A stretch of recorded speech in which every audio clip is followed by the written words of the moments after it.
नमस्कार मंडळी. तर आज आहे रविवार आणि मी माझ्या परममित्रासोबत ब्रेकफास्ट करण्यासाठी गेलो कोथरूडमध्ये. त्याच्या घरी गेलो, लात घालून त्याला उठवलं, जबरदस्ती दात घासायला लावले. हे त्याच्या घरावरची पाटी आहे, खूप सुंदर आहे, तुम्ही वाचा, कारण माझं ते काम नाही. मी माझ्या सुंदरीवर बसून गेलो श्रीकृष्ण हॉटेलमध्ये. तर श्रीकृष्ण हॉटेल एक नंबर होतं बघा. तिथं जाऊन बसल्यात, दोन ज्ञानाच्या गंगा वाहत होते. ह्यांची काय ज्ञान दिली चालत होतं ते मी ऐकत होतो. त्याच्यानंतर मी आज नवीन प्रकार एक पदार्थ खाल्ला बघा, ते म्हणजे टट्टे इडली. टट्टे इडली हीच आहे बघा, या माणसानं खाली. त्याच्यानंतर मी नीर डोसा पण पाहिला.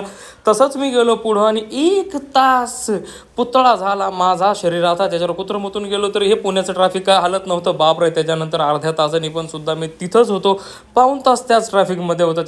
त्याच्यानंतर गेलो मी डिकॅथलॉनमध्ये. हे आमच्या हरणीला थोडीशी शॉपिंग करायची होती पावसाळीची. आणि त्याच्यानंतर माझे परममित्र शुभम, आकाश, त्यांच्यासोबत हे आमचे नवीन मित्र रितेश भेटायला आलेले. हे दलिंद्र बघा, हे आमचा सिद्धांत भाऊ कांबळे. तर आजच्यासाठी एवढंच.